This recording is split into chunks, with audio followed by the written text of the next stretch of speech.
Di pagi hari ini, mari silakan. Ya.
Baik, terima kasih. Mari sama duduk.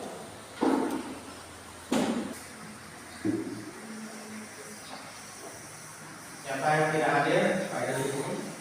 Dari dengan ya, apa ya? Coba bikin gitu kan?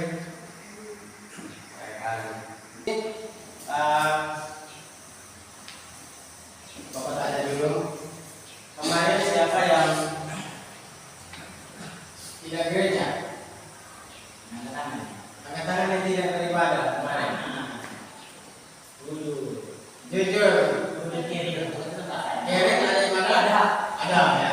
Oh, Esther yang tidak beribadah. Jaga adik di rumah. Iya, ada jaga adik. Lain ada.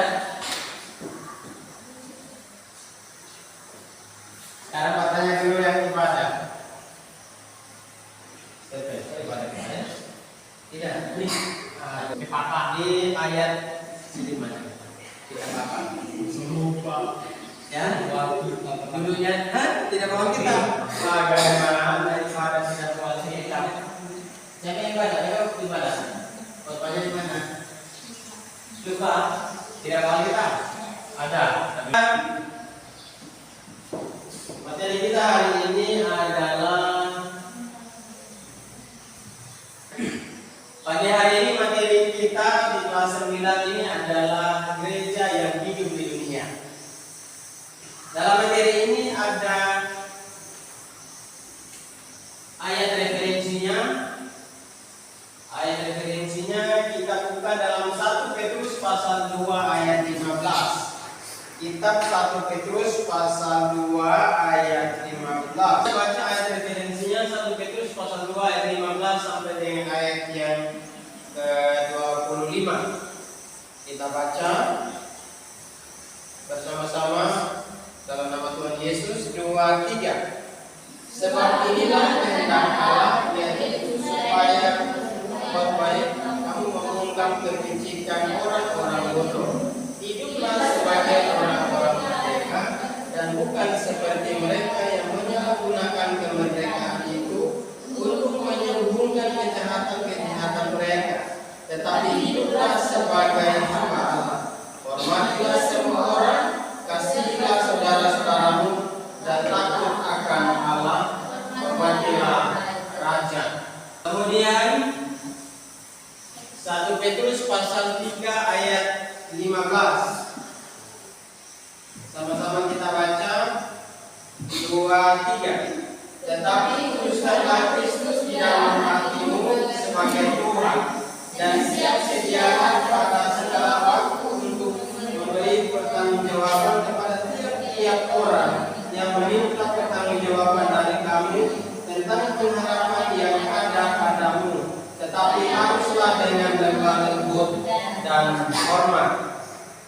25 yang telah kita baca tadi, bahwa bagaimana kita menjadi orang-orang percaya yang telah sebagai anak Tuhan yang telah ditebus oleh pengorbanan Yesus Kristus, sebagai umat yang telah ditebus dan dikuduskan. Pasal 3 ayat yang ke-15 di sana dikatakan bahwa untuk itu mari kita pertanggungjawabkan di hadapan Tuhan tentang bagaimana kita harus bangkit dan memberi kesaksian tentang pengorbanan Yesus Kristus untuk penyelamatan dosa umat manusia.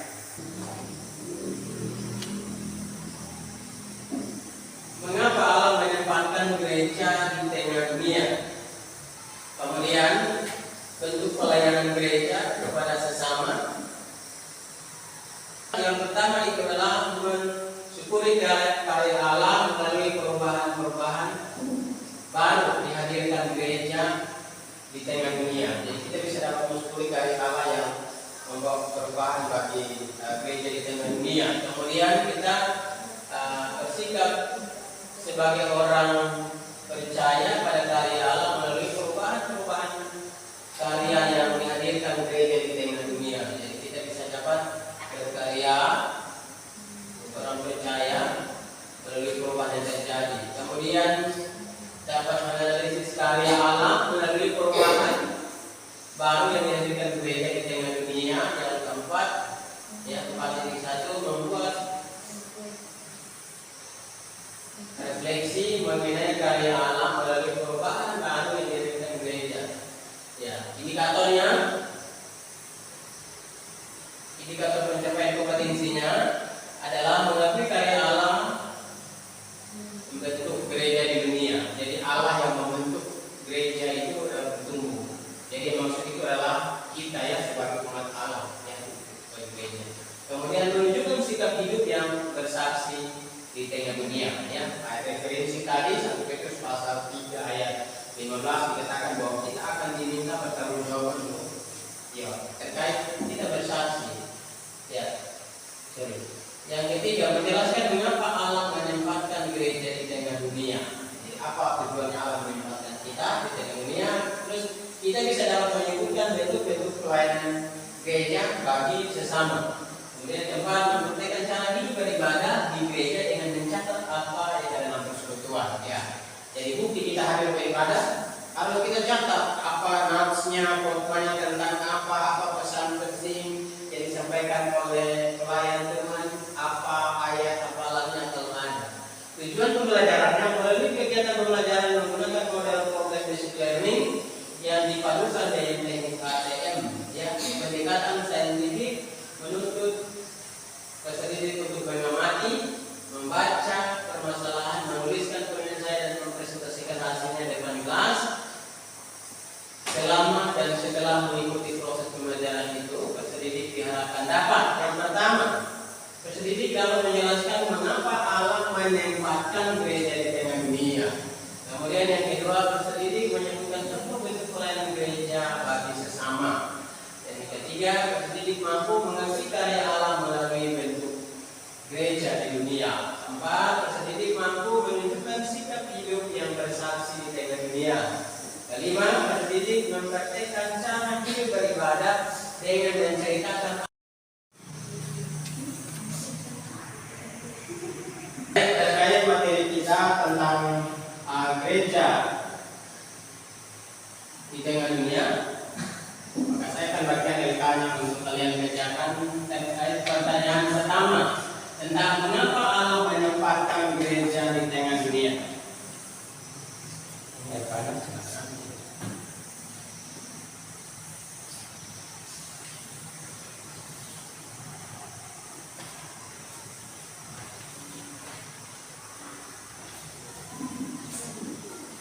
Ya, itu yang pertama, mengapa gereja menempatkan, mengapa Allah menempatkan gereja di tengah dunia. Kemudian yang kedua, bentuk pelayanan gereja.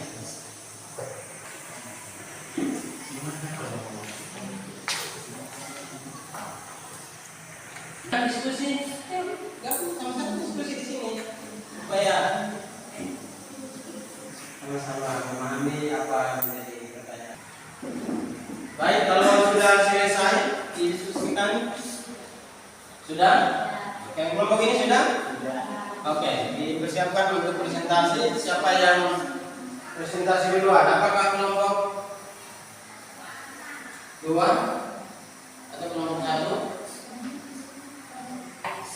Ya, baik, kalau sudah selesai presentasinya, silakan. Kelompok 1 sudah?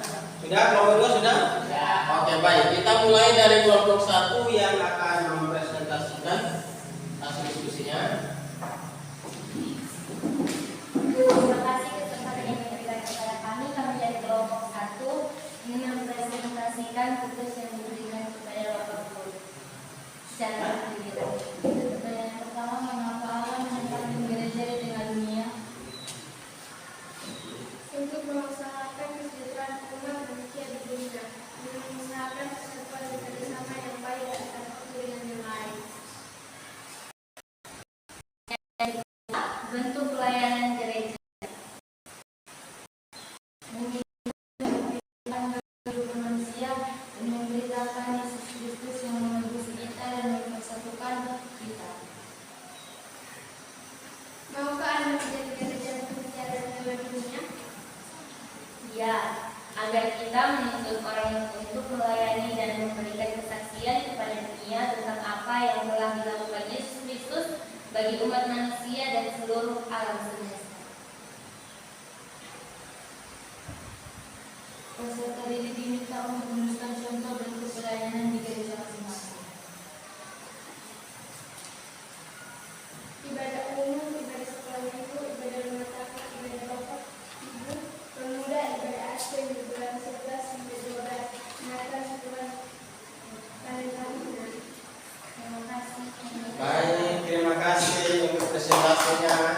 Berikan tepuk tangan untuk kelompok 1. Ya, selanjutnya silakan kelompok 2 untuk menanggapi hasil presentasi, hasil diskusi yang telah dipresentasikan. Menurut kelompok kami, jawaban mereka sudah baik dan cara membacanya juga baik, ada saling bagi ya. Kemudian ya, kalau begitu sekarang langsung saja giliran kelompok 2.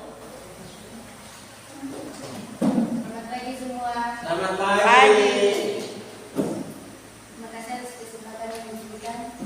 Kami dari kelompok 2 ingin mempresentasikan hasil diskusi kami. Nomor 1, mengapa Allah menempatkan gereja di tengah dunia? Karena gereja dipanggil dalam dunia ini dan diutus ke dalam dunia ini adalah untuk melanjutkan karya penyelamatan Allah dengan menjadikan pelayanan Yesus sebagai pola dan model utamanya dalam melanjutkan karya penyelamatan Allah yang berarti beri diri melayani Tuhan melalui pelayanan hidup bersama. 2, bentuk pelayanan gereja. Dewan musik, singer, wasit belajar, pembawa firman. 3, maukah Anda mencari gereja berjalan di tengah dunia?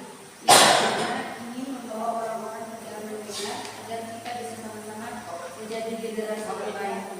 4, peserta didik diminta untuk menuliskan contoh bentuk pelayanan di gereja masing-masing. WL, pembawa firman, dan sebagainya. Berharap menjadi. Ya, silakan kelompok yang berikut untuk presentasi. Sudah menanggapi ya tadi ya. Silakan kelompok 1 untuk menanggapi apa yang disampaikan oleh kelompok 2. Terima kasih.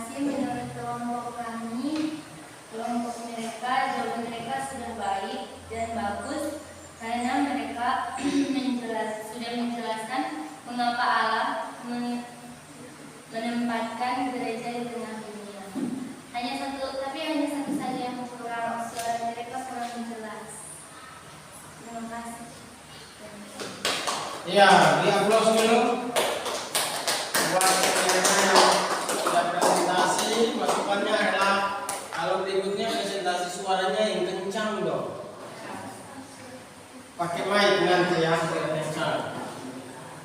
Oke, baik. Terima kasih untuk kalian semua. Aplaus untuk kita semua. Ya, pada materi.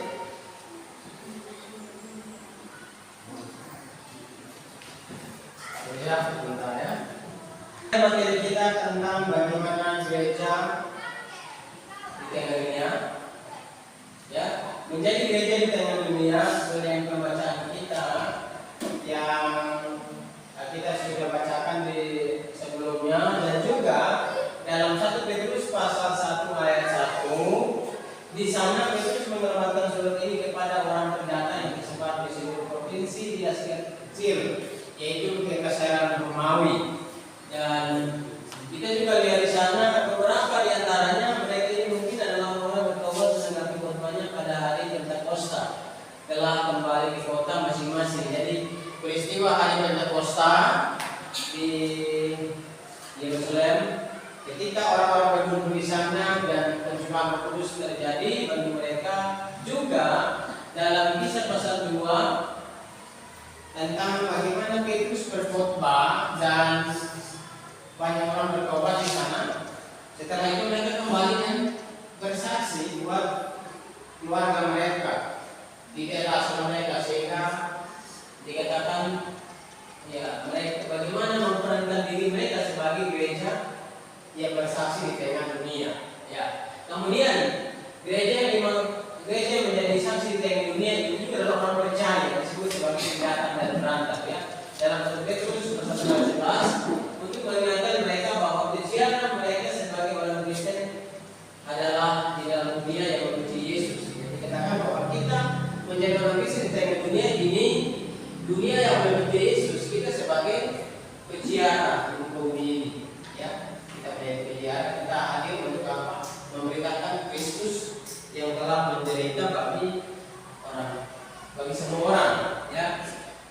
Dan Petrus juga dia menulis tentang bagaimana laporan mereka tentang orang-orang percaya di Asia Kecil yang peningkatan perlawanan. Ya, artinya bahwa kalau di sana bahwa mereka didukung resmi oleh pemerintah.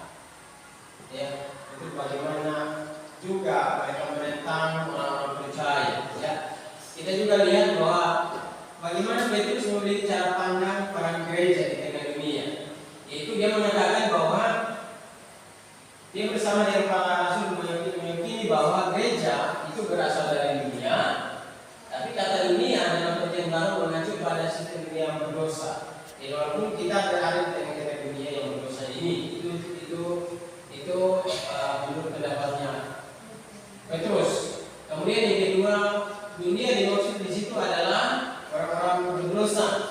Kemudian dunia dimaksud itu juga adalah alam semesta. Jadi ini dunia. Ya. Kalau Yohanes dia mengatakan itu kosmos, ya. Tapi kita berbicara tentang keberadaan gereja di tengah dunia sebagai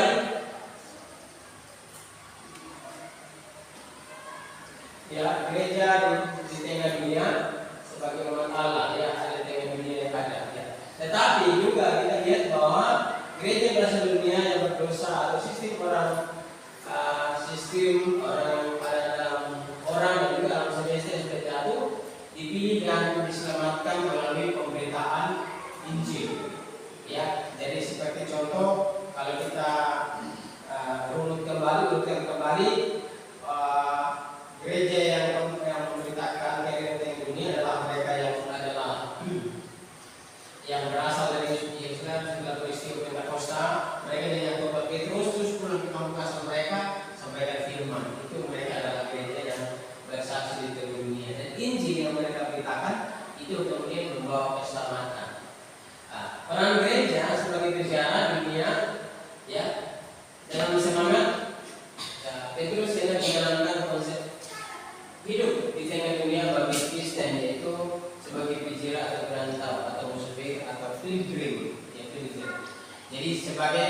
kita sebagai orang percaya tubuh ini sebagai peziarah ya.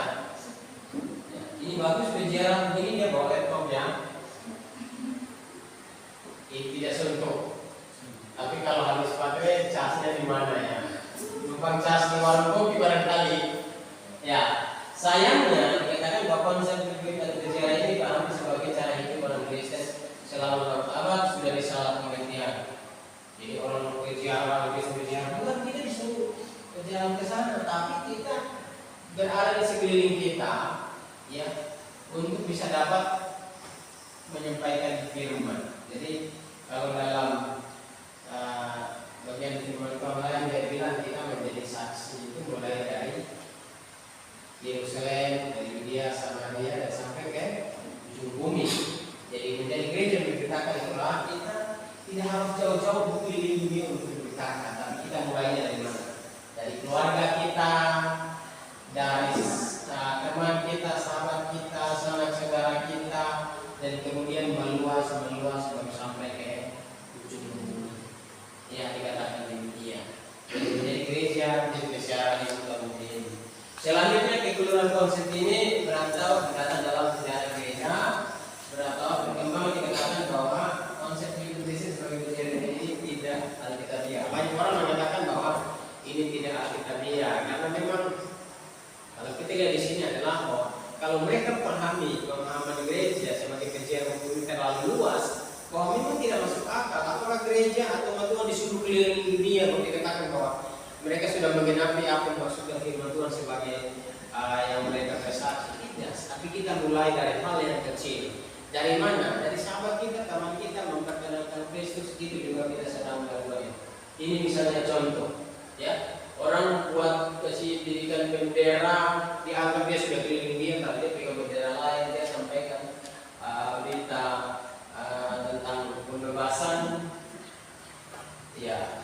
Dia pegang itu bendera, kita suka marah ya. Kalau kita di sini ada satu sekte yang dia kumpulin berbagai macam ornamen, berbagai macam perniknya agama, seluruh agama di dunia, dan dikatakan bahwa agama ini sudah disatukan untuk memberitakan tentang apa dari dunia. Itu juga pemahaman yang tidak tepat. Ya, kemudian apa konsep Petrus mengenai kehidupan peziarah di dunia? Petrus dikatakan bahwa seperti juga semua rasul-rasul pengen baru seperti semuanya gereja sebagai penggenapan umat Tuhan di perjanjian lama. Ya, jadi kalau kita lihat di situ umat Tuhan para perjanjian lama itu apa mereka lakukan di sana? Ya, mereka yang sebelum mengenal Tuhan dikatakan bahwa apa? Mereka melakukan penyembahan di gunung, ya, di gunungan di sana. Tapi ketika mereka sudah kenal Tuhan, maka mereka menjadi umat Israel rohani yang baru, dan dikatakan bahwa Alkitab dalam perjalanan menjelaskan dengan gamblang bahwa Israel dipilih menjadi umat Allah bukan karena mereka lebih layak, tapi lebih baik dari orang lain, tetapi karena Allah berkenan memberikan kasih karunia kepada mereka secara tidak bersyarat. Jadi kita yang dikatakan bahwa mereka itu diberkati sama dengan pokok anggur, itu umat Israel. Nah kita hanya percaya kepada Kristus, kita diselamatkan oleh karena percaya kepada Kristus, dan dikatakan bahwa sama seperti kita hanya sebagai cabangnya yang di apa, kita sebagai ranting yang untuk kita terambil pada pokok anggur itu sendiri, ya. Dan dikatakan bahwa sehingga ya supaya melalui kasih Tuhan kepada bangsa Israel, bangsa-bangsa yang sekitarnya dan merasakan juga kasih dan kebaruan dari Tuhan kepada mereka. Jadi melalui bangsa Israel, bangsa pilihan Allah, bangsa-bangsa di bumi itu diberkati melalui apa? Juga termasuk karya keselamatan melalui kehadirannya Yesus di tengah dunia ini. Sehingga keziarahan mereka yang melambangkan dengan gaya hidup dan kebudayaan berbeda dari bangsa sekelilingnya adalah cara untuk menyatakan kesucian, keadilan dan cinta kasih kita kepada dunia. Jadi kita menjadi pribadi yang berbeda, ya. Kita menjadi umat pilihannya Tuhan yang telah diselamatkan melalui pengakuan Yesus, dan kita menjadi pribadi yang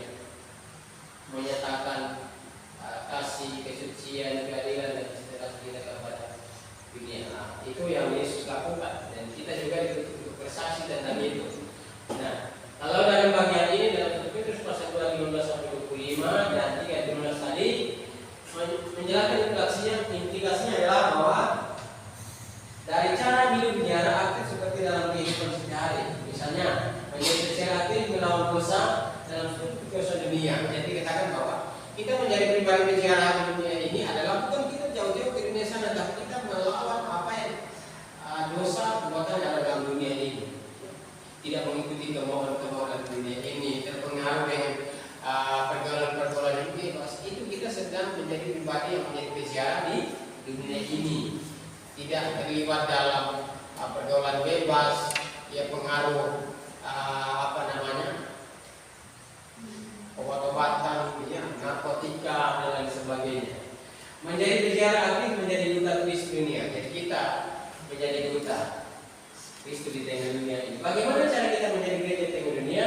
Kita harus menjadi penjara, mengerti seluruh kedosan, penindasan yang sekitar kita. Jadi kita juga harus mengerti bahwa di dunia ini kalau kita lihat bahwa ekonomi, politik, sosial, budaya juga mendekat Injil, ya. Yang mana bahwa kita juga boleh lihat bahwa ada praktek kasih itu sudah tidak jalan. Praktek tentang bagaimana saling mengasihi, saling menolong itu sudah kurang. Firman Tuhan dia bilang akhir zaman itu kasih manusia akan semakin berkurang, kasih akan manusia akan semakin dingin. Ya, jadi apalagi keadaan kehidupan ekonomi yang sudah semakin, ya. Kita naik ojek saja kalau bayar kurang, pasti tukang ojeknya marah. Karena apa? Harga BBM-nya sudah naik. Nah, dengan pengaruh keadaan ekonomi, politik, sosial, budaya, kita harus mampu menjadi gereja yang menjadi gereja tengah dunia. Kemudian yang kedua, kita harus mengikuti peperangan rohani sejati dengan semangat Injil dalam setiap area ini. Jadi menjadi peperangan rohani dalam area kita seperti apa? Ya, kita harus mampu. Ya, ketika ada jadwal ibadah di sekolah, kita harus mampu untuk beribadah. Karena kita tidak bisa beribadah di rumah sekolah, maka orang akan memandang kita sebagai orang-orang yang tidak beribadah. Biar saja dia juga tidak beribadah. Kalau dia pas beribadah, panggil saja supaya dia tidak pergi beribadah lagi. Itu. Jadi kita juga harus mampu untuk benar-benar menghidupi peperangan rohani yang ada. Jadi itu adalah suatu peperangan rohani. Saya pikir peperangan rohani itu orang lakukan doa pelepasan atau orang tidak. Tapi ketika kita menuruti sesuatu yang mempengaruhi kita, membuat tingkat kerohanian kita menuruti peperangan rohani. Iya, yang ketiga. Yang ketiga, kita harus bersandar pada kuasa salib. Karena pada akhirnya kuasa salib akan mengubahkan segala sesuatu, bukan program gereja, rekayasa siap. Jadi dikatakan bahwa kuasa salib yang dapat mengubahkan kehidupan kita, bukan program gereja. Gereja boleh buat program ibadah sekolah minggu, ibadah pemuda, remaja, ibadah wanita, iya, ibadah ibu-ibu, ibadah bapak-bapak, ibadah umum, ibadah Natal dan sebagainya. Tapi itu hanya program yang kemudian berlakukannya. Apalagi kalau kita hanya secara rutinitas, maka kita sebagai gereja sesungguhnya tidak bisa dapat bertumbuh dengan baik. Tapi kalau kita tetap bersandar pada kuasa salib, pada akhirnya kuasa salib itulah yang mengubahkan kehidupan kita. Jadi sebagai anak muda, remaja, khususnya siswa-siswa SMP 1 Mangga Selatan, untuk tetap menjadi gereja di tengah dunia dan gereja yang berjalan di dunia adalah kita harus memandang kepada bersandar pada kuasa salib Yesus. Ya, kalau penderitaan sedikit oleh karena kita percaya Yesus, harus kita sabar. Ya, kita diingatkan untuk datang tepat waktu, itu juga bila disiplin harus kita terapkan. Kita diingatkan untuk kemudian kita bisa untuk materi kita hari ini.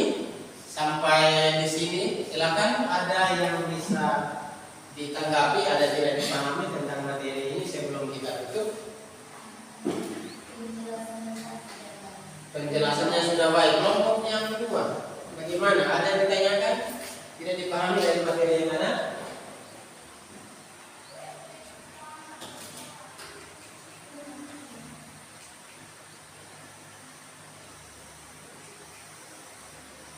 Ya.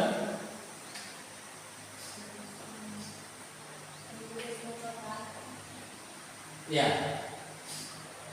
Jadi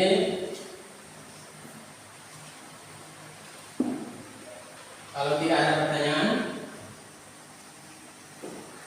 kita di pagi hari ini dalam materi yang ada adalah bahwa sebagai siswa-siswa Kristen yang ada, untuk menunjukkan jati diri kita sebagai gereja yang bersiar di dunia dan gereja yang ada di tengah-tengah dunia.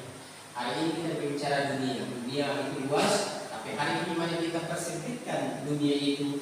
Dunianya ada di mana? Di lingkungan SMP 1 Banggai Selatan. itu dunia yang harus kita menerapkan tentang bagaimana gereja yang bersaksi di tengah dunia, gereja yang berbicara di tengah dunia. Ya, terima kasih kepada kalian sudah bisa kerjasama dengan baik di dalam setiap kelompok materi yang ada, dan semangat untuk tetap belajar. Nanti sebentar lagi kita akan masuk pada persiapan untuk masuk ke semester ganjil.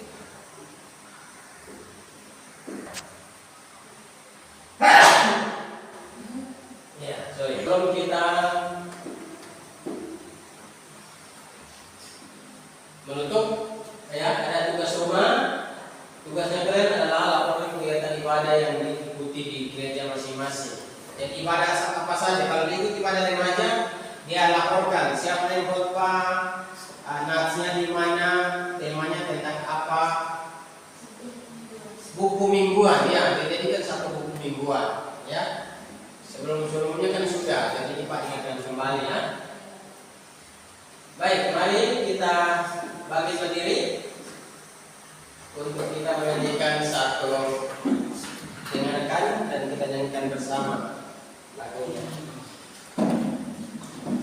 Baik, sebelum kita berdiri kelas kita nyanyikan pujian dalam MKB 20. Dalam hidup yang bebas sempit, orang sedih bergerak, tolong mereka yang dalam gelap, kasih dan terang.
Amin. Ya, terima kasih yang sudah belajar dengan baik.